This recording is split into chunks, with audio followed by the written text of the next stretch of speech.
Hi, എല്ലാവർക്കും പുതിയ വീഡിയോയിലേക്ക് സ്വാഗതം. അപ്പോൾ നമുക്ക് ഇന്നൊരു പപ്സ് ഉണ്ടാക്കിയാലോ. എഗ്ഗ് ഉപയോഗിച്ചിട്ടാണ് ഉണ്ടാക്കുന്നത്. ഈസിയാണ്. ഇതിന് ഞാൻ ഉപയോഗിക്കുന്നത് ബ്രെഡും എഗ്ഗും പിന്നെ മസാലകളും മാത്രമാണ്. അപ്പോൾ നമുക്ക് വീഡിയോയിലേക്ക് പോവാം.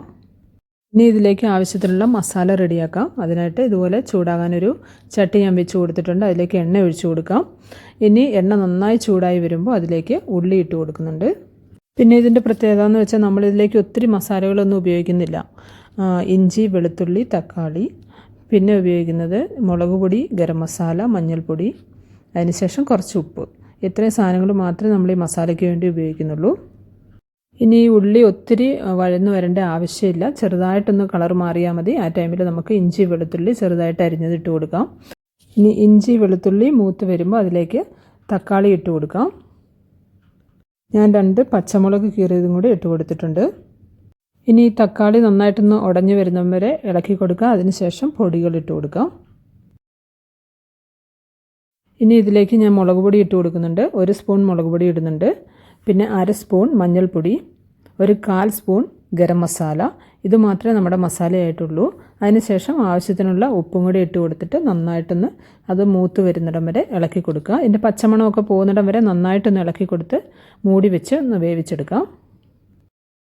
ഇതിലൊരു ചെറിയ കാര്യം മാത്രമേ നമ്മൾ ശ്രദ്ധിക്കേണ്ടതായിട്ടുള്ളൂ. ഇതിൻ്റെ പച്ചമണം മാറുന്നിടം വരെ അത് നന്നായിട്ട് വേവിച്ചെടുക്കണം. ഇല്ലെങ്കിൽ ഈ പപ്സൊക്കെ ഉണ്ടാക്കി കഴിയുമ്പോൾ അതിനൊരു പച്ചക്കുത്തൽ വരും. അപ്പോൾ അത് ശ്രദ്ധിക്കണം. അത് മാത്രമേ ഉള്ളൂ. ഈസിയായിട്ട് നമുക്ക് വീട്ടിലുണ്ടാക്കാൻ പറ്റുന്നതാണ്. കുട്ടികൾക്കൊക്കെ ഈസിയായിട്ട് നമുക്കിപ്പോൾ കടയിൽ നിന്നൊക്കെ മേടിച്ച് കൊടുക്കുന്നതിന് പകരം നമുക്ക് വീട്ടിൽ തന്നെ ഈസിയായിട്ട് ഉണ്ടാക്കാൻ വേണ്ടി പറ്റും. അപ്പോൾ എല്ലാവരും ഒന്ന് ട്രൈ ചെയ്ത് നോക്കണം. അതോടൊപ്പം തന്നെ നിങ്ങളുടെ ഫീഡ്ബാക്കും അറിയിക്കണം. അപ്പോൾ ഇതാ എൻ്റെ മസാല റെഡിയായി. കുറച്ച് ഉപ്പ് കുറവായിട്ട് തോന്നി. ഞാനത് കൂടി ഒന്ന് ആഡ് ചെയ്തിട്ട് നന്നായിട്ടൊന്ന് ഇളക്കി മൂടി വെക്കുന്നുണ്ട്. ഇനി ഇതുപോലെ ഒരു ചെറിയൊരു പാത്രത്തിലേക്ക് ഞാൻ കുറച്ച് മൈദ എടുത്തിട്ടുണ്ട്. അത് വെള്ളമൊഴിച്ച് ലൈറ്റായിട്ടൊന്ന് കുഴച്ചെടുക്കാം. അതെന്തിനാണെന്ന് ചോദിച്ചാൽ നമുക്ക് ബ്രെഡ്, ഞാനിത് ഉണ്ടാക്കുന്ന ബ്രെഡ് വെച്ചിട്ടാണല്ലോ, അപ്പോൾ ബ്രെഡിൻ്റെ സൈഡുകൾ ഒന്ന് ഒട്ടിച്ചു കൊടുക്കാൻ വേണ്ടിയിട്ടാണ് മൈദ ഉപയോഗിക്കുന്നത്. നമുക്ക് ബ്രെഡ് ഒട്ടിച്ചു കൊടുക്കാൻ വേണ്ടിയിട്ട് വാട്ടറാണേലും വെള്ളമാണേലും ഉപയോഗിക്കാം സൈഡ് ഒട്ടിക്കാൻ വേണ്ടി. പക്ഷേ അത് അധികം നേരം നിൽക്കുന്നില്ല. നമ്മൾ എണ്ണയിൽ പൊരിച്ചെടുക്കുന്ന സമയത്ത് ആ ബ്രെഡ് വിട്ടുപോരും. അതുകൊണ്ടാണ് ഞാനിവിടെ മൈദ ഉപയോഗിക്കുന്നത്. മൈദയാണെങ്കിൽ നമുക്കിങ്ങനെ നല്ല ഗമ്മായിട്ട് അവിടെ ഒട്ടിയിരുന്നോളും. അപ്പം നമ്മൾ വെള്ളത്തിന് പകരം എപ്പോഴും മൈദ ഉപയോഗിക്കാണ്ടിട്ട് അതായിരിക്കും നല്ലത് കേട്ടോ. ഇനി നമുക്കിതുപോലെ ബ്രെഡ് എടുക്കാം. ബ്രെഡിൻ്റെ 4 വശവും ഒന്ന് കട്ട് ചെയ്ത് കൊടുക്കാം. അതിൻ്റെ വൈറ്റ് പാർട്ട് മാത്രമേ നമ്മൾ പപ്സിന് വേണ്ടിയിട്ട് ഉപയോഗിക്കുന്നുള്ളൂ. അതിനുശേഷം ഈ ബ്രെഡ് നന്നായിട്ടൊന്ന് പ്രസ് ചെയ്ത് കൊടുക്കണം. അപ്പോൾ ഇതുപോലെ ഓരോ ബ്രെഡും നമുക്കിതുപോലെ പ്രസ് ചെയ്തെടുക്കാം. നിങ്ങൾ എത്ര പപ്സ് ഉണ്ടാക്കുന്നോ അതനുസരിച്ച് വേണം നിങ്ങൾ മസാല ഉണ്ടാക്കാം. മസാലയ്ക്ക് അതുകൊണ്ട് പ്രത്യേക ക്വാണ്ടിറ്റി ഒന്നുമല്ല. അതൊക്കെ നിങ്ങളുടെ പപ്സിനനുസരിച്ച് എത്ര എണ്ണം ഉണ്ടാക്കുന്നുണ്ടെന്ന് നോക്കിയിട്ട് നിങ്ങൾക്ക് മസാല റെഡിയാക്കാവുന്നതാണ്.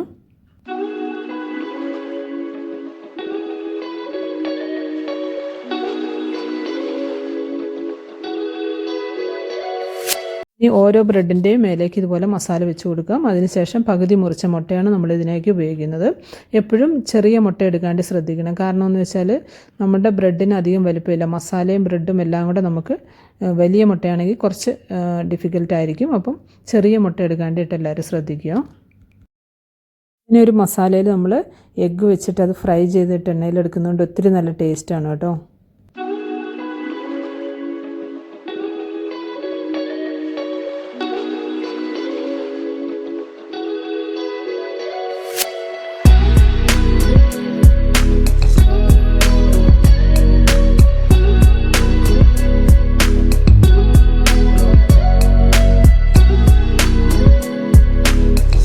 ഞാനിതുപോലെ ബ്രെഡിൻ്റെ മേലേക്ക് ഹാഫ് മുട്ടയാണത് വെച്ച് കൊടുത്തിട്ടുണ്ട്.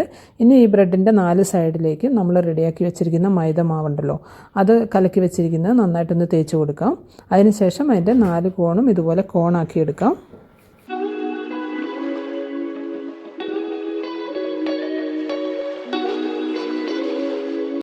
ഇതുപോലെ ഞാൻ ഓരോ ബ്രെഡും കോണാക്കി എടുത്തിട്ടുണ്ട്. ഇനി ഞാനിത് നന്നായിട്ട് എണ്ണയിലൊന്ന് പൊരിച്ചെടുക്കാൻ പോവുകയാണ്. ഇത് എണ്ണ നന്നായി ചൂടായി വന്നിട്ടുണ്ട്. ഇനി അതിലേക്ക് ഞാനിത് ഇട്ട് കൊടുക്കുകയാണ്. അപ്പോൾ നമ്മൾ ഈ പപ്സ് എണ്ണയിലേക്ക് ഇടുന്നതിന് മുന്നേ എണ്ണ നന്നായിട്ടൊന്ന് ചൂടായിരിക്കണം. അപ്പോൾ നമുക്ക് ഒരു 5-10 മിനിറ്റിനുള്ളിൽ എല്ലാം റെഡിയാക്കാൻ വേണ്ടി പറ്റും. എണ്ണ നന്നായി ചൂടായിരുന്നാൽ മതി.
ഇതേ എൻ്റെ പപ്സ് റെഡി ആയിട്ടുണ്ട്.